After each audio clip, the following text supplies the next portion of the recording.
Assalamu alaikum, dear students. Myself Luqman, and I'm delivering to. Assalamu alaikum, dear students. मैं लुकमान हूँ और आज का जो हमारा टॉपिक है वो क्लास 10 यूनिट नंबर 10 सब्जेक्ट हमारा फिज़िक्स है और हमारा जो टॉपिक है वो है सिंपल पेंडुलम। आज हम समझेंगे कि व्हाट इज सिंपल पेंडुलम। सबसे पहले इसको समझने के लिए आपको ये पता होना चाहिए कि सिंपल हार्मोनिक मोशन क्या है। तो आप सब कहेंगे कि the to and fro motion of an object about its mean position is called simple harmonic motion। हम सबको यही पता है कि the repeated back and forward motion about its mean position or equilibrium position और दूसरी बात यह है कि it must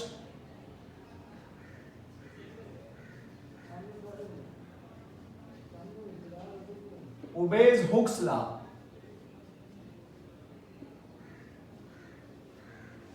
simple harmonic motion ये हमारे पास टू एंड फ्रो मोशन है, बैक एंड फॉरवर्ड मोशन है, जिस तरह ये आपके सामने है।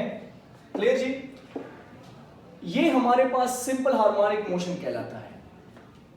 ये इसका मीन पोजीशन है। ये अब जिस पोजीशन में है इसको हम कहेंगे ये इसका मीन पोजीशन है या इक्विलिब्रियम पोजीशन है। क्लियर जी? अब नेक्स्ट ये हुक्स लॉ को ओबे करता है। हुक्स लॉ क्या है? आपको पता है कि F restoring is directly proportional to minus X. ये हुक्स लॉ की स्टेटमेंट है। इसका मतलब ये है जब हम इसको डिस्प्लेस करते हैं, मैंने इसको यहां तक डिस्प्लेस कर दिया है, तो ये डिस्प्लेसमेंट इस ऑब्जेक्ट ने जो कवर किया है ये बाय डिफॉर्मिंग फोर्स कवर किया है। आप सबसे पहले इस पर डिफॉर्मिंग फोर्स अप्लाई करेंगे और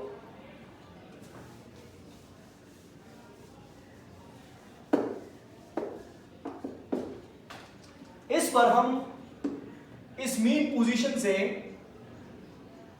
इस पर डिफॉर्मिंग फोर्स अप्लाई करेंगे और हमने इसको इधर पॉइंट ए तक डिस्प्लेस कर दिया है।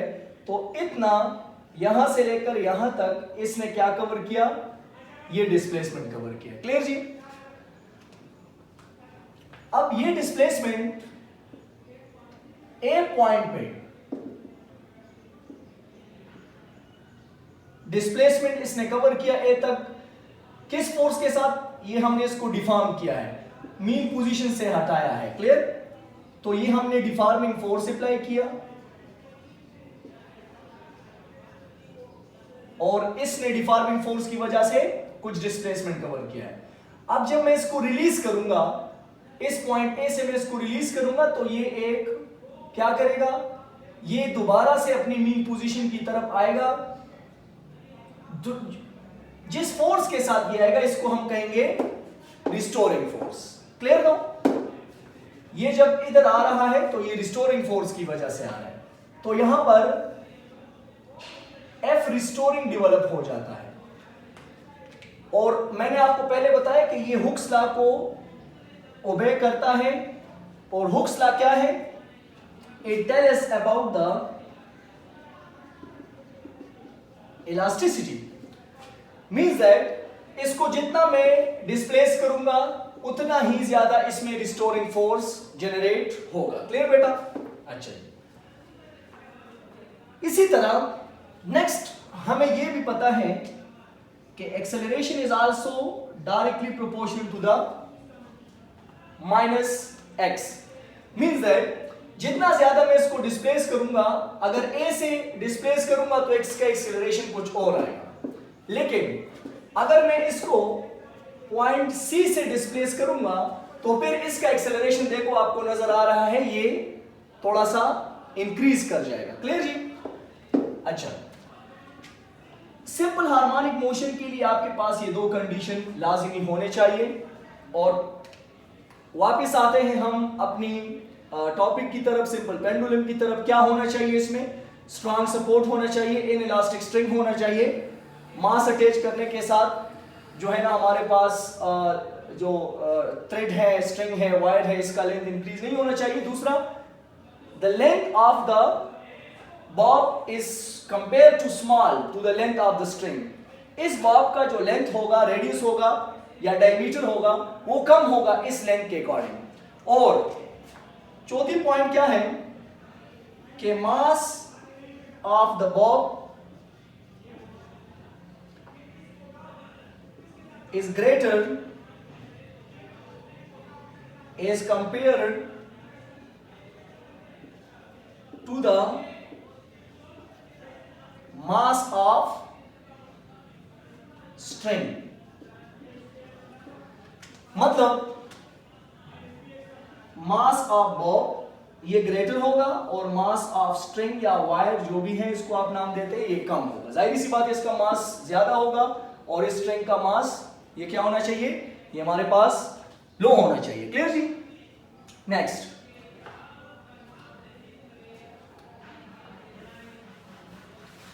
सिंपल पेंडुलम को समझने के लिए इसको मैंने डिस्प्लेस किया।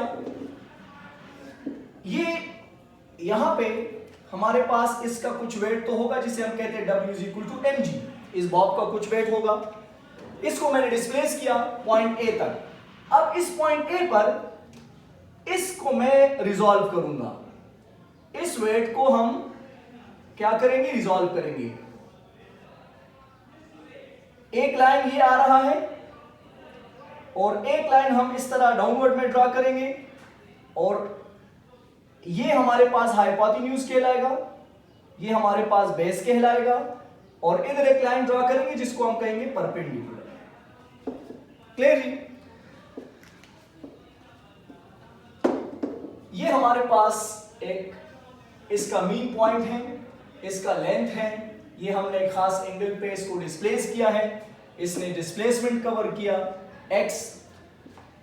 अब एक ट्राइंगल ये बन रहा है और एक ट्राइंगल ये बन रहा है। मान लो इसको हम नाम देते हैं A B C। सही है जी? तो अगर आप ट्राइंगल A B C को देखें तो ये हमारे पास एक राइट एंगल ट्राइंगल बन गया है। सही है जी? अब इसको अगर मैं यहां पे थोड़ा सा इस तरह बना लूं, और आपको पता है रेजोल्यूशन ऑफ फोर्स के बेस परपेंडिकुलर हाइपोटेन्यूज, बेस के लिए हम लेते हैं f cos थीटा और f के लिए हम लेते हैं sin थीटा और हाइपोटेन्यूज तो मैग्नीट्यूड है, वो पाइथागोरस थ्योरम से मालूम करते हैं। तो यहां पर हम कह सकते हैं कि W F is equal to W and W is equal to mg। ये आपको पता है। क्लियर? फिर यहां पर हम क्या करेंगे? परपेंडिकुलर के लिए हम यूज करेंगे mg sin थीटा और बेस के लिए हम यूज करेंगे mg cos थीटा। क्लियर जी? अब ये जो हमारे पास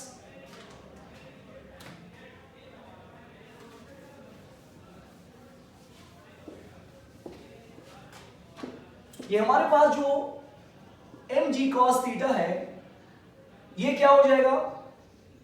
बैलेंस्ड हो जाएगा विद व्हाट? टेंशन।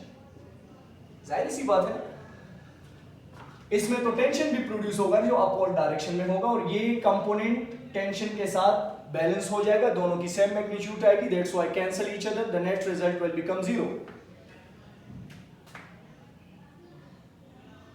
यहां पर हम ने पढ़ा है कि डिस्प्लेसमेंट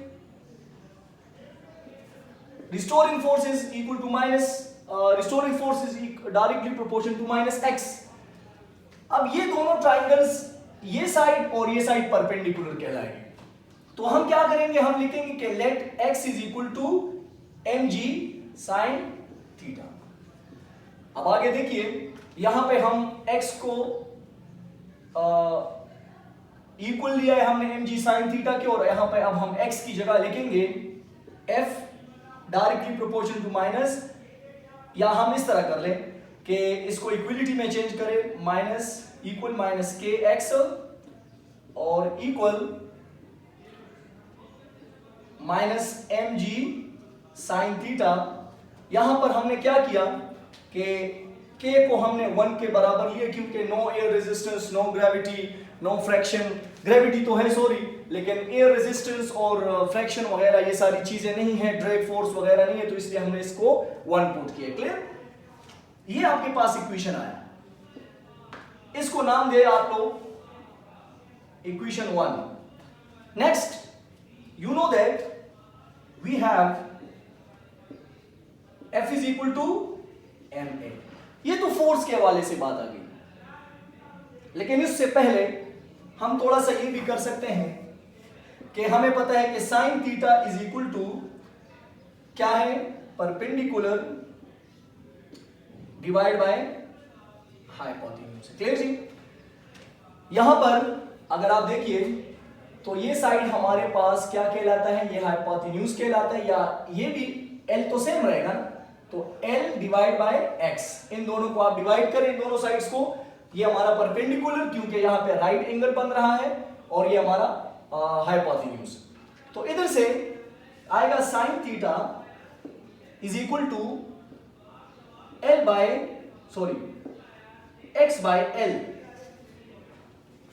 तो यहां पर हम क्या कर सकते हैं,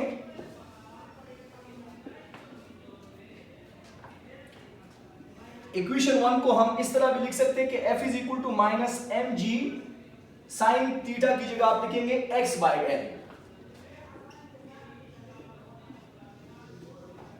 इसको आप नाम दें इक्वेशन नंबर 2।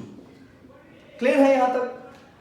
इसके बाद हमारे पास न्यूटन सेकेंड लॉ है, न्यूटन सेकेंड लॉ। ये तो हमने इसलिए किया क्योंकि फोर्स की तो बात आ गई कि फोर्स, रिस्टोरिंग फोर्स को हमने यहां पे इस तरह रिप्रेजेंट किया in the term of mg x by l।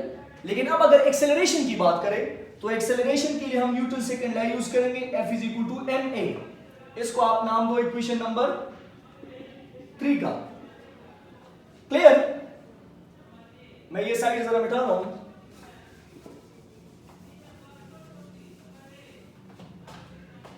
यहां पर इक्वेशन 3 और 2 को कंपेयर करो, compare equation 3 and equation number 2। So what will get, F is equal to ma is equal to minus mg x by l। इसमें cancellation होगी, ये m cancel हो जाएगा, तो क्या रह जाएगा, हमारे पास रह जाएगा a is equal to minus g by l x. और यू नो दैट कि इसका जो लेंथ है ये भी कांस्टेंट है, और इसके साथ यहां पे हमने जो वेट या यहां पे जो हमारे पास ग्रेविटी है ये भी कांस्टेंट है। तो इधर मैं लिखूंगा minus m g sorry a is equal to minus constant और x, तो इक्वल k। इसकी जगह हम फिर से प्रोपोर्शनलिटी साइन पुट कर सकते हैं, a is proportional to minus x। ये आपके पास आ गया कि एक्सेलरेशन भी directly proportional to minus x है। क्लियर? जितना ज्यादा हम इसको डिस्प्लेस करेंगे उतना ही ज्यादा क्या होगा, एक्सेलरेशन प्रोड्यूस होगा। देखिए फिर से जरा, इसको मैंने डिस्प्लेस किया, और जो ही डिस्प्लेस करूंगा डिफॉर्मिंग फोर्स की वजह से मैंने इसको डिस्प्लेस किया, इसने डिस्प्लेसमेंट कवर किया, मैंने इसको छोड़ दिया, तो ये रिस्टोरिंग फोर्स की वजह से अपनी मीन पोजीशन की तरफ आ रहा है। इसी तरह जितना ज्यादा डिस्प्लेस करूंगा रिस्टोरिंग फोर्स उतना ही ज्यादा जनरेट होगा। दूसरी बात, एक्सेलरेशन की बात, अगर हम इसकी बात करें कि अगर मैं कम डिस्प्लेस करूंगा तो इसका एक्सेलरेशन कम होगा, अगर ज्यादा डिस्प्लेस करूंगा तो ये ज्यादा एक्सेलरेशन के साथ आएगा। सही है। सो उम्मीद करता हूं कि ये लेक्चर आपको अच्छी तरह से समझ आया होगा।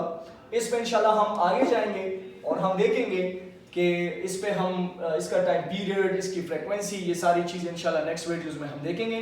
अपना बहुत सारा ख्याल रखिए। शुक्रिया।